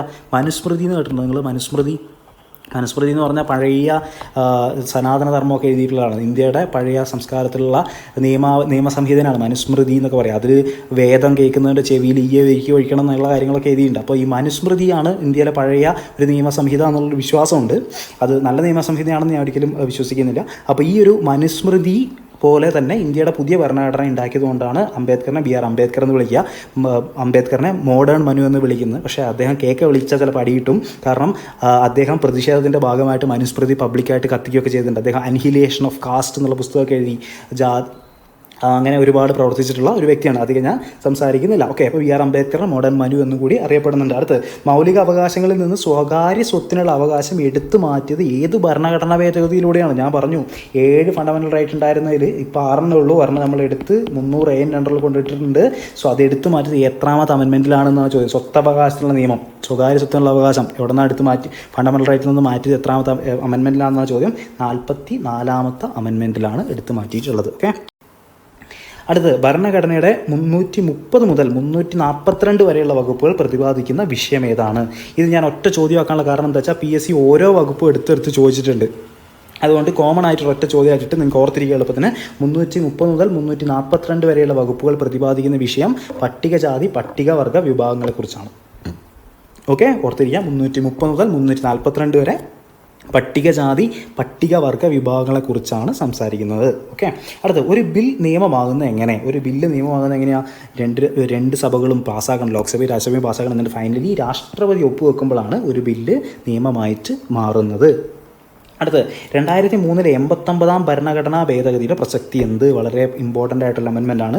പട്ടികവർഗ്ഗക്കാർക്ക് വേണ്ടിയിട്ടുള്ള കമ്മീഷൻ രൂപീകരിച്ചു. ഓക്കെ, പട്ടികവർഗ്ഗക്കാർക്ക് വേണ്ടിയിട്ടുള്ള കമ്മീഷൻ രൂപീകരിച്ച അമെൻമെൻ്റാണ് 2003 89ാമത്തെ അമെൻമെൻറ്റ്. ഓക്കെ, അടുത്ത് ആദ്യ ഹൈക്കോടതി നിലവിൽ വന്നത്. ആദ്യ ഹൈക്കോടതി എപ്പോഴാണ് നിലവിൽ വന്നതാണ്? 1862 ജൂലൈ 1 ഫസ്റ്റ് ഹൈക്കോടതി നിലവിൽ വന്നിട്ടുള്ളത്. ചിലപ്പോൾ നിങ്ങൾക്ക് ഓപ്ഷനിൽ റീസെൻ്റ് ആയിട്ടുള്ള 1981 1947 കാണുമ്പോൾ ആ ഒരു ഡേറ്റിനോടുള്ള ടെൻഡൻസി കൂടുതലായിരിക്കും, മാർക്ക് ചെയ്യാനുള്ള ടെൻഡൻസി കൂടുതലായിരിക്കും. പക്ഷേ ഇത് ഓർത്തിരിക്കുക, അത് ബ്രിട്ടീഷ് ഇന്ത്യയിൽ നടന്ന കാര്യമാണ്. 1862 ജൂലൈ 1 ആദ്യത്തെ ഹൈക്കോടതി നിലവിൽ വന്നിട്ട് ഉള്ളത്. അടുത്ത് ഏത് ആർട്ടിക്കിൾ പ്രകാരമാണ് പ്രസിഡന്റ് സുപ്രീം കോടതിയോട് ഉപദേശം ചോദിക്കുന്നത്? പ്രസിഡന്റിന് സുപ്രീം കോടതിയോട് പ്രേമാന്ന് വിചാരിച്ചാൽ മതി. ആർട്ടിക്കിൾ 143 143. ഓക്കെ, പ്രസിഡന്റ് സുപ്രീം കോടതിയോട് ഉപദേശം ചോദിക്കുന്നത് ആർട്ടിക്കിൾ 143 പ്രകാരമാണ്. ഓക്കെ, അടുത്ത് കേരള ഹൈക്കോടതിയിൽ ഇപ്പോഴത്തെ ചീഫ് ജസ്റ്റിസ് S മണികുമാറാണ് കേരള ഹൈക്കോടതിയിൽ ഇപ്പോഴത്തെ ചീഫ് ജസ്റ്റിസ് എന്ന് പറയുന്നത്. നിങ്ങൾ കുറച്ച് കാലം കഴിഞ്ഞിട്ടാണ് എക്സാം എഴുതാൻ പോകുന്നതെങ്കിൽ ഇത് കറണ്ട് അഫെയർ ആണ്, ഇതൊന്ന് അപ്ഡേറ്റ് ചെയ്തിട്ടും കൂടെ പോകാം. ചിലപ്പോൾ ആൾ മാറിയിട്ടുണ്ടാവാം. അടുത്ത് ഏത് ആർട്ടിക്കിൾ പ്രകാരമാണ് ഹൈക്കോടതി റിട്ടുകൾ പുറപ്പെടുവിക്കുന്നത്? ഓക്കെ, സുപ്രീം കോടതിക്ക് മാത്രമല്ല ഹൈക്കോടതിക്കും റിട്ടുകൾ പുറപ്പെടുവിക്കാനുള്ള അവകാശമുണ്ട്. പക്ഷേ രണ്ട് ആർട്ടിക്കിളാണ് ഹൈക്കോടതി പ്രഖ്യാപിക്കുന്നത്. ഹൈക്കോടതി റിട്ട് പുറപ്പെടുവിക്കുന്നത് ആർട്ടിക്കിൾ 226 അണ്ടറിലാണ്. അപ്പോൾ ഹൈക്കോടതിയുടെ റിട്ട് ജൂറിസ്ഡിക്ഷൻ സുപ്രീം കോടതിനേക്കാൾ കുറച്ച് വലുതാണെന്നൊക്കെ നമ്മൾ പറയും. അന്നിപ്പോൾ നമ്മൾ ആലോചിക്കേണ്ട കാര്യമില്ല. ആർട്ടിക്കിൾ 226 പ്രകാരമാണ് ഹൈക്കോടതി റിട്ടുകൾ പുറപ്പെടുവിക്കുന്നത്. ഓക്കെ, അടുത്ത് ഉപരാഷ്ട്രപതിയെക്കുറിച്ച് പ്രതിപാദിക്കുന്ന ആർട്ടിക്കിൾ ഏതാണ്? ആർട്ടിക്കിൾ 63 ഉപരാഷ്ട്രപതിയെക്കുറിച്ച് പ്രതിപാദിക്കുന്ന ആർട്ടിക്കിൾ എന്ന് പറയുന്നത്. ഓക്കെ, ഇന്ത്യയിൽ ശൂന്യവേള ആരംഭിച്ച വർഷം 0 അവർ എന്ന് പറയും. 0 അവർ ഇതൊരു പ്യുവർ ഇന്ത്യൻ ഇന്നോവേഷൻ ആണ് കേട്ടോ. എന്ന് വെച്ച് കഴിഞ്ഞാൽ മുൻകൂർ നോട്ടീസൊന്നും ഇല്ലാതെ പാർലമെൻറ്റിൽ ചോദ്യം ചോദിക്കാനുള്ളൊരു സമയം, അതിനെയാണ് 0 അവർ എന്ന് പറയുന്നത്. 0 അവർ എന്ന് പറയാൻ കാരണം എന്താ? കറക്റ്റ് 12 മണിക്കാണ് ഇവർ ആ ഒരു പരിപാടി തുടങ്ങുക. അതുകൊണ്ടാണ് 0 അവർ എന്ന് പറയാനുള്ള കാരണം. ഇന്ത്യയിൽ ശൂന്യവേള ആരംഭിച്ച വർഷം 1962 മുതലാണ് ശൂന്യവേള അല്ലെങ്കിൽ 0 അവർ എന്നുള്ള പരിപാടി ആരംഭിച്ചിട്ടുള്ളത്. ഓക്കെ, അടുത്ത് പാർലമെൻറ്റിൽ വിശ്വാസ പ്രമേയം അവതരിപ്പിക്കുന്ന ആരാണ്? വിശ്വാസ പ്രമേയം അവതരിപ്പിക്കുക ആരാ? പാർലമെൻറ്റിലാണെങ്കിൽ പ്രധാനമന്ത്രി ആയിരിക്കും. സ്റ്റേറ്റ് ലെജിസ്ലേറ്റീവ് അസംബ്ലികളിലൊക്കെ ആണെങ്കിൽ ആരായിരിക്കും? മുഖ്യമന്ത്രി ആയിരിക്കും. എന്താ ഇതിൻ്റെ വിശ്വാസ പ്രമേയം എന്ന് പറഞ്ഞു കഴിഞ്ഞാൽ എനിക്ക് ഇനഫ് സപ്പോർട്ടുണ്ട്, എനിക്ക് ഈ സർക്കാർ നടത്തിക്കൊണ്ടുപോകാനുള്ള ആളുകളുണ്ട് എൻ്റെ കൂടെ എന്ന് വിശ്വാസം നേടാൻ വേണ്ടി അവതരിപ്പിക്കുന്ന പ്രമേയമാണ് വിശ്വാസ പ്രമേയം എന്ന് പറയുന്നത്. പാർലമെൻറ്റിൽ അത് ആരാ അവതരിപ്പിക്കുക? പ്രധാനമന്ത്രിയാണ് അവതരിപ്പിക്കുക. ഓക്കെ, അറ്റോർണി ജനറലിനെ കുറിച്ച് പ്രതിപാദിക്കുന്ന ഭരണഘടനാ അനുച്ഛേദം ഏത് എന്നുള്ളതാണ് ചോദ്യം. അറ്റോർണി ജനറലിനെ കുറിച്ച് പ്രതിപാദിക്കുന്ന ഭരണഘടനാ അനുച്ഛേദം എന്ന് പറയുന്നത് 76. ഓക്കെ, അനുച്ഛേദം മീൻസ് ആർട്ടിക്കിൾ 76. അടുത്ത് ദേശീയ വനിതാ കമ്മീഷൻ്റെ ആസ്ഥാനം നിർഭയ ഭവൻ. ഇതൊരു കറണ്ട് അഫെയർസ് ക്വസ്റ്റ്യൻ കൂടിയാണ് കേട്ടോ. നിർഭയ ഭവൻ ഈ അടുത്ത് റീനെയിം ചെയ്തതാണ്. ദേശീയ വനിതാ കമ്മീഷൻ്റെ ആസ്ഥാനത്തിൻ്റെ ഇപ്പോഴത്തെ പേരെന്ന് പറയുന്നത് നിർഭയ ഭവൻ എന്നാണ്. ഓക്കെ, നിർഭയ എന്നൊക്കെ പറയുമ്പോൾ തന്നെ വനിതാ കമ്മീഷനുമായിട്ട് നമുക്ക് ചേർത്ത് വയ്ക്കാമല്ലോ. സോ ദേശീയ വനിതാ കമ്മീഷൻ്റെ ആസ്ഥാനം നിർഭയ ഭവൻ. അടുത്ത ദേശീയ മനുഷ്യാവകാശ കമ്മീഷനിലെ അംഗങ്ങളെ നിയമിക്കാനും നീക്കം ചെയ്യാനും അധികാരമുള്ളത് ആർക്കാണ്? രാഷ്ട്രപതിക്കാണ്. ഒബ്വിയസ്ലി മനുഷ്യാവകാശ കമ്മീഷനിലെ ആളുകളെ നിയമിക്കാനും നീക്കം ചെയ്യാനുള്ള അധികാരം ആർക്കാണുള്ളത്? രാഷ്ട്രപതിക്കാണ് ഉള്ളത്. ഓക്കെ, അടുത്ത് ലോകായുക്തയെ നിയമിക്കുന്ന ആരാണ്? ഗവർണർ. ലോകായുക്ത ഉണ്ട്, ലോക്പാൽ ഉണ്ട് അല്ലേ? ലോക്പാൽ എന്താ? സെൻട്രൽ ഗവൺമെൻറ് നിയമിക്കുന്ന, അല്ലെങ്കിൽ ലോക്പാലിനെ നിയമിക്കുന്നത് രാഷ്ട്രപതിയാണ്. ലോകായുക്തയെ നിയമിക്കുന്ന ആരാണ്? ഗവർണറാണ് എന്നുള്ള കാര്യം ഓർത്തിരിക്കുക. തിരിഞ്ഞു പോരുത്. ലോക്പാലും ഉണ്ട്, ലോകായുക്തയും ഉണ്ട്. ലോക്പാൽ ഇന്ത്യ മൊട്ടയ്ക്കും ലോകായുക്ത ഓരോ സംസ്ഥാനത്തിനുമാണ് എന്ന് ആലോചിച്ചാൽ മതി. ഓക്കെ. അടുത്ത് ഭരണഘടനാ ദിനം ആചരിച്ച് തുടങ്ങിയ വർഷം 2015 മുതലാണ് നവംബർ 26 നമ്മൾ ഭരണഘടനാ ദിനമായിട്ട് ആചരിച്ച് തുടങ്ങിയിട്ടുള്ളത്. 2015 മുതലാണ് തുടങ്ങിയത്. ഇന്ത്യൻ ഭരണഘടനയുടെ ആമുഖം ഭേദഗതി ചെയ്ത വർഷം 1976 ഭേദഗതി ചെയ്തിട്ടുള്ളത്. 42ാമത്തെ അമെൻമെൻറ്റിലാണ് ഭേദഗതി ചെയ്തിട്ടുള്ളത്. കൂട്ടിച്ചേർത്ത വാക്കുകൾ ഏതൊക്കെയാണ് എന്നുള്ളത് നമ്മൾ കണ്ടു. സോഷ്യലിസ്റ്റ്, സെക്യുലർ എന്നുള്ള 2 വാക്കുകൾ കൂട്ടിച്ചേർത്തു. അതിൻ്റെ കൂടാതെ തന്നെ ഇൻറ്റഗ്രിറ്റി എന്നുള്ളൊരു വേർഡും കൂടെ കൂട്ടിച്ചേർത്തിട്ടുണ്ട്. Integrity. Okay. Fraternity and integrity എന്നുള്ളതാണ്. ഫ്രറ്റേണിറ്റി എന്ന് മാത്രമായിരുന്നു മുമ്പുണ്ടായിരുന്നു. അപ്പോൾ ഫ്രറ്റേണിറ്റി ആൻഡ് ഇൻറ്റഗ്രിറ്റി എന്ന് മാറ്റി എഴുതുകയും കൂടെ ചെയ്തിട്ടുണ്ട്. ഓക്കെ. ഈ അമെൻമെൻറ്റിൽ 42ാമത്തെ അമെൻമെൻറ്റ്. അടുത്ത ചോദ്യം നോക്കാം. ഭരണഘടനാ ആർട്ടിക്കിൾ 343 പ്രകാരം യൂണിയൻ്റെ ഔദ്യോഗിക ഭാഷ ഏതാണ്? ഭരണഘടനാ ആർട്ടിക്കിൾ 343 പ്രകാരം യൂണിയൻ്റെ ഔദ്യോഗിക ഭാഷ ഏതാണ്? ഹിന്ദിയാണ്. ഓക്കെ. ഇംഗ്ലീഷ് അല്ല, ഹിന്ദിയാണ്. അടുത്ത് ഫെഡറൽ സംവിധാനം എന്ന ആശയം ഇന്ത്യ കടമെടുത്തിരിക്കുന്ന രാജ്യം ഏത്? ഇന്ത്യ ഒരു ഫെഡറൽ രാജ്യമാണല്ലേ. ക്വാസി ഫെഡറൽ എന്നൊക്കെ പലരും പറയാറുണ്ട്. ഫെഡറൽ എന്ന് പറയുന്നത് നമുക്ക് സെൻട്രൽ ഗവൺമെൻറ് ഉണ്ട്, സ്റ്റേറ്റ് ഗവൺമെൻറ്, നമ്മുടെ വിവിധ തലങ്ങളിലാണ് നമുക്ക് ഭരണ സംവിധാനം ഉള്ളത് അല്ലേ. അപ്പോൾ അങ്ങനെ ഇന്ത്യ ആ ഒരു കൺസെപ്റ്റ് കടമെടുത്ത് ഇവിടുന്ന കാനഡയിൽ നിന്നാണ്. ഓക്കെ. കാനഡയിൽ നിന്നാണ് എടുത്തിട്ടുള്ളത്. ഓക്കെ. അടിയന്തരാവസ്ഥ എന്ന ആശയം കടമെടുത്തിരിക്കുന്ന നിയമം government of India act 1935 government of India act തന്നെയാണ് blue print of Indian constitution എന്നറിയപ്പെടുന്ന നിയമസംഹിതയും. ഓക്കെ. അടിയന്തരാവസ്ഥ സംബന്ധിച്ച ഭരണഘടനാ വകുപ്പ് 352 മുതൽ 360 വരെ പറയുന്നത് അടിയന്തരാവസ്ഥ സംബന്ധിച്ച വകുപ്പുകളാണ്. 352 നാഷണൽ എമർജൻസിനെ കുറിച്ച് പറയും. 356 365 എന്നതിനെക്കുറിച്ചാണ് പറയുന്നത് പ്രസിഡൻസ് റൂൾ അല്ലെങ്കിൽ സ്റ്റേറ്റ് എമർജൻസിനെ കുറിച്ച് പറയും. 360 എന്ന് പറയുന്നത് ഫിനാൻഷ്യൽ എമർജൻസിനെ കുറിച്ച് പറയും. അപ്പോൾ 352 മുതൽ 360 വരെ എമർജൻസിനെ കുറിച്ചാണ് പറയുന്നത്. ഓക്കെ. അടുത്ത് ഭരണഘടനയുടെ 1-ാം ഭാഗം എന്തിനെക്കുറിച്ചാണ് പ്രതിപാദിക്കുന്നത്? ഫസ്റ്റ് പാർട്ട് എന്തിനെക്കുറിച്ചാണ് പ്രതിപാദിക്കുന്നത്? ഇന്ത്യൻ ഭരണഘടന തുടങ്ങുന്നത് എന്താ? India shall be A union of States എന്ന് പറഞ്ഞിട്ടാണ് തുടങ്ങുന്നത് അല്ലേ. അപ്പോൾ യൂണിയനും അതിൻ്റെ പ്രദേശങ്ങളും, ഇന്ത്യയും അതിൻ്റെ ടെറിട്ടോറിയൽ ഈ സംസ്ഥാനങ്ങൾ എവിടെയൊക്കെ വരുന്നു, അതിർത്തി എന്തൊക്കെയാണ് എന്നുള്ള കാര്യങ്ങളൊക്കെ സംസാരിക്കുന്ന സ്ഥലമാണ് 1-ാമത്തെ പാർട്ട് എന്ന് പറയുന്നത്. യൂണിയനും അതിൻ്റെ ഭൂപ്രദേശങ്ങളും. അടുത്ത് 7-ാമത്തെ ഷെഡ്യൂളുമായി ബന്ധപ്പെട്ടതാണ് കേന്ദ്രവും സംസ്ഥാനങ്ങളും തമ്മിലുള്ള അധികാര വിഭജനം. ഞാൻ തുടക്കത്തിൽ പറഞ്ഞു 7th schedule is related to കേന്ദ്രവും സംസ്ഥാനങ്ങളും തമ്മിലുള്ള അധികാര വിഭജനം. അതിന് 3 ലിസ്റ്റുകളുണ്ട്. Union list, state list, concurrent list ഉണ്ട് എന്നുള്ള കാര്യം പറഞ്ഞു. ഓക്കെ. അടുത്ത് ദേശീയ അടിയന്തരാവസ്ഥ പ്രഖ്യാപിക്കാൻ ആർക്കാണ് അധികാരമുള്ളത്? അടിയന്തരാവസ്ഥ പ്രഖ്യാപിക്കാൻ ആർക്കാണ് അധികാരമുള്ളത്? ഇന്ത്യൻ പ്രസിഡന്റിനാണ് അടിയന്തരാവസ്ഥ പ്രഖ്യാപിക്കാനുള്ള അധികാരം ഉള്ളത്. ഓക്കെ. അടുത്ത് ഇന്ത്യൻ ഭരണഘടന നിലവിൽ വരുമ്പോൾ എത്ര മൗലിക അവകാശങ്ങൾ ഉണ്ടായിരുന്നു? അഗെയിൻ 7 മൗലിക അവകാശങ്ങൾ ഉണ്ടായിരുന്നു. അതാണ് ഒരെണ്ണം എടുത്തു മാറ്റി പിന്നീട് 6 മൗലിക അവകാശങ്ങളായിട്ട് മാറിയത് എന്ന കാര്യം നമ്മൾ പറഞ്ഞു. ഫൈൻ. അടുത്ത് സമത്വത്തിനെ പറ്റി പ്രതിപാദിക്കുന്ന ഭരണഘടനാ അനുച്ഛേദം ഏത്? ഈക്വാലിറ്റിനെ കുറിച്ച് സംസാരിക്കുന്ന ഭരണഘടനാ അനുച്ഛേദമാണ് ആർട്ടിക്കിൾ 14 മുതൽ 18 വരെ സംസാരിക്കുന്ന സമത്വത്തിനെ പറ്റിയാണ്, ഈക്വാലിറ്റിനെ പറ്റിയാണ്. അടുത്ത് മതസ്വാതന്ത്ര്യത്തെ പറ്റി പ്രതിപാദിക്കുന്ന ഭരണഘടന ആർട്ടിക്കിൾ 25 മുതൽ 28 വരെയാണ് മതസ്വാതന്ത്ര്യത്തെ പറ്റി സംസാരിക്കുന്ന ആർട്ടിക്കിൾ എന്ന് പറയുന്നത്. അടുത്ത് സംസ്ഥാനങ്ങൾ, കേന്ദ്രഭരണ പ്രദേശങ്ങൾ എന്നിവിടങ്ങളിൽ നിന്ന് രാജ്യസഭയിലേക്കുള്ള സീറ്റുകളുടെ ക്രമീകരണത്തെക്കുറിച്ച് പറയുന്ന ഷെഡ്യൂൾ ഏത്? ഷെഡ്യൂൾ 4. ഇത്രേ ഉള്ളൂ. ഷെഡ്യൂൾ 4 പറയുന്നത് എന്താണ്? സംസ്ഥാനങ്ങളിൽ നിന്നും കേന്ദ്രഭരണ പ്രദേശങ്ങളിൽ നിന്നും രാജ്യസഭയിലേക്കുള്ള സീറ്റുകളുടെ ക്രമീകരണം എത്രയാണ് എന്നുള്ളതിനെക്കുറിച്ച് സംസാരിക്കുന്ന ആർട്ടിക്കിളാണ് ഷെഡ്യൂൾ 4 എന്ന് പറയുന്നത്. ഓക്കെ. ഇത് കേരളത്തിന് എത്ര രാജ്യസഭാ സീറ്റുകൾ? 9 രാജ്യസഭാ സീറ്റ് ഉണ്ടല്ലേ.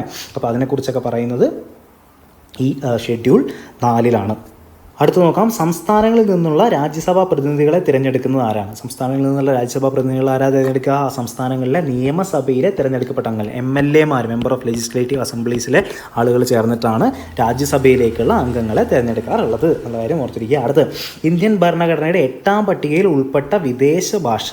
അപ്പോൾ 8-ാമത്തെ ഷെഡ്യൂൾ എന്തിനെ പറ്റിയാണ് സംസാരിക്കുന്നത്? 8-ാമത്തെ പട്ടിക എന്തിനെ പറ്റിയാണ് സംസാരിക്കുന്നത്? ഭാഷകൾ, ഷെഡ്യൂൾഡ് ലാംഗ്വേജസിനെ പറ്റിയാണ് സംസാരിക്കുന്നത്. അതിൽ ഉൾപ്പെട്ടിരിക്കുന്ന വിദേശ ഭാഷ ഏതാണെന്നുള്ള ചോദ്യം. വിദേശ ഭാഷ എന്ന് പറയാൻ പറ്റില്ല, ഇന്ത്യയുടെ പല ഭാഗങ്ങളിലും സംസാരിക്കുന്ന ഭാഷ തന്നെയാണ്. നേപ്പാളി ഭാഷ 8th ഷെഡ്യൂളിൽ ഉൾപ്പെട്ടിട്ടുണ്ട് എന്നുള്ള കാര്യം ഓർത്തിരിക്കുക. അപ്പോൾ 8th ഷെഡ്യൂൾ എന്താണെന്ന് നമ്മൾ പഠിച്ചു. 8th ഷെഡ്യൂൾ പഠിച്ചത് എന്താ? 8th ഷെഡ്യൂൾ എന്താ? ഭാഷകളെ പറ്റി പറയുന്ന ഷെഡ്യൂളാണ് 8th ഷെഡ്യൂൾ എന്ന് പറയുന്നത്. അടുത്ത് ഡൽഹിക്ക് ദേശീയ തലസ്ഥാന പ്രദേശം എന്ന പദവി നൽകിയ ഭരണഘടനാ ഭേദഗതി 69 ഡൽഹിക്ക് ദേശീയ തലസ്ഥാന പ്രദേശം എന്ന പദവി നൽകിയ ഭരണഘടനാ ഭേദഗതി എന്ന് പറയുന്നത് 69. ഓക്കെ. അടുത്തത് സ്വത്തവകാശത്തെക്കുറിച്ച് പരാമർശിക്കുന്ന അനുച്ഛേദം. ടൈപ്പിംഗ് മിസ്റ്റേക്ക് ഉണ്ട്. സ്വത്തവകാശത്തെക്കുറിച്ച് പരാമർശിക്കുന്ന അനുച്ഛേദം ആർട്ടിക്കിൾ 300A. എഗെയിൻ നമ്മൾ പറഞ്ഞു പോയ കാര്യമാണ്. അടുത്ത് ഭരണഘടനയുടെ ഏത് വകുപ്പ് പ്രകാരമാണ് രാജ്യത്തിൻ്റെ പരിസ്ഥിതി സംരക്ഷണം ഓരോ പൗരൻ്റെയും കടമയായത്? പരിസ്ഥിതി സംരക്ഷണം ഓരോ പൗരൻ്റെയും കടമയാവുന്നത് ഫണ്ടമെൻ്റൽ ഡ്യൂട്ടീസ് വഴിയാണ്. ഫണ്ടമെൻ്റൽ ഡ്യൂട്ടീസ് 51 എന്ന് പറഞ്ഞ ആർട്ടിക്കിളാണെന്ന് നമ്മൾ പറഞ്ഞു. അതിൽ 51AG എന്ന് പറഞ്ഞ ആർട്ടിക്കിളാണ് ഇതിനെക്കുറിച്ച് പറയുന്നത്, പരിസ്ഥിതി സംരക്ഷണത്തിനെ കുറിച്ച് പറയുന്നത്. ഇത് PSC എടുത്ത് ചോദിച്ചിട്ടുള്ളൊരു ചോദ്യമാണ് കേട്ടോ, പ്രീവിയസ് ഇയർ തന്നെയാണ്, അപ്പോൾ ഓർത്ത് വെച്ചിരിക്കുക.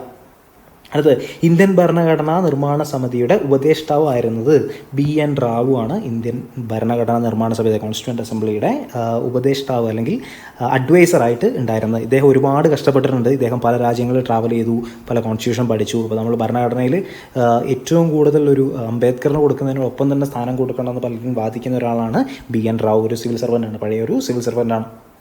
അടുത്ത് ഒരു വ്യക്തിയുടെ 6 സ്വാതന്ത്ര്യത്തെ കുറിച്ച് പ്രതിപാദിക്കുന്ന ഭരണഘടനാ വകുപ്പ് 19 right to speech and expression. ഒരാൾ 19 എഴുതുമ്പോൾ ഒരാൾ ഒരു മൈക്കിൻ്റെ മുമ്പിൽ നിൽക്കുന്ന പോലെ ഇല്ലേ, അപ്പോൾ right to speech and expression എന്നുള്ള എന്നതിനെക്കുറിച്ച് സംസാരിക്കുന്ന ആർട്ടിക്കിളാണ് ആർട്ടിക്കിൾ 19 എന്ന് പറയുന്നത്. ഇതിൽ 6 സ്വാതന്ത്ര്യങ്ങളെക്കുറിച്ച് പറയുന്നുണ്ട്. എന്തൊക്കെയാണ്?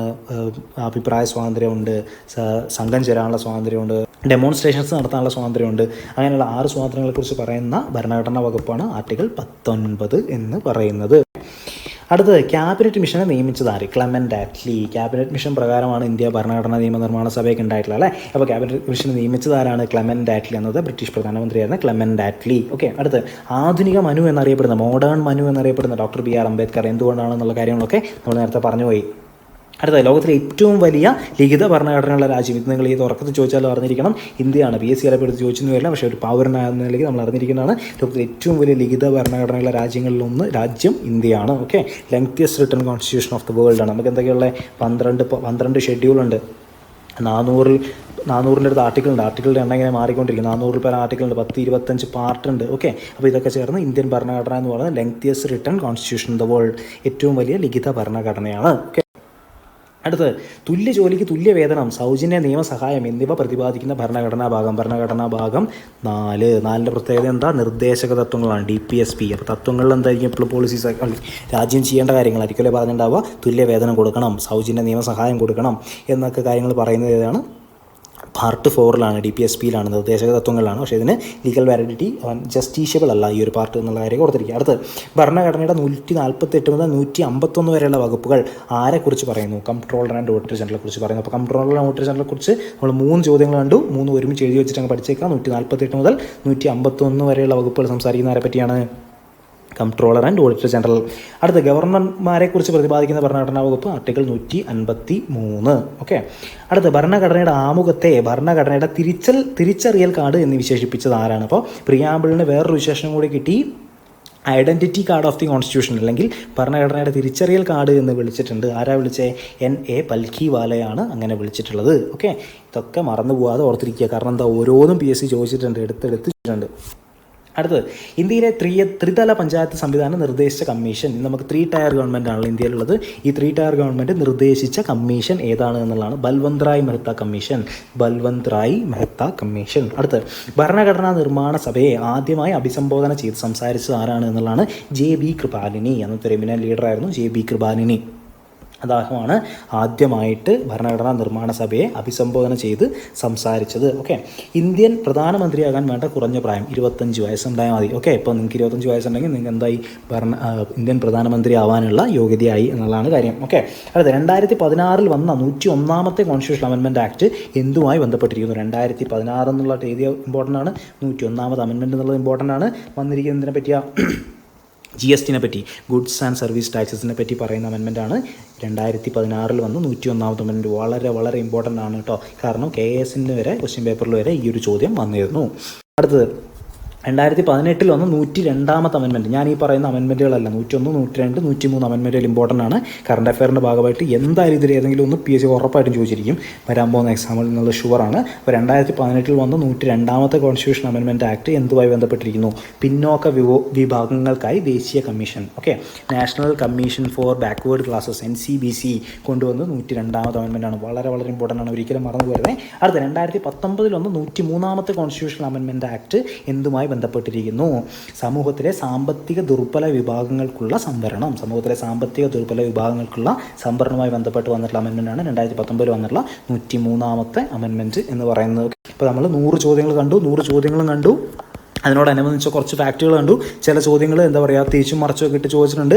എന്തായാലും മോറോർലെസ് നിങ്ങളൊരു 100+ ഫാക്ട്സ് ഈ ഒരു വീഡിയോയിൽ നിന്ന് പഠിച്ചിട്ടുണ്ടാവും. അപ്പോൾ ഇതൊന്നും മറന്നു പോകാതിരിക്കുക, ക്വസ്റ്റ്യൻ എടുക്കുക, പ്രാക്ടീസ് ചെയ്യുക, ഉറപ്പിച്ച് വെക്കുക. ഇത് മറന്നിട്ട് നിങ്ങൾക്ക് എക്സാമിന് പോകാമെന്നുള്ള ചിന്തിക്കേണ്ട ആവശ്യമില്ല. സോ എന്തായാലും ഇതൊക്കെ പഠിച്ചിട്ട് തന്നെ പോവുക. അപ്പോൾ എല്ലാവർക്കും all the best. Thank you.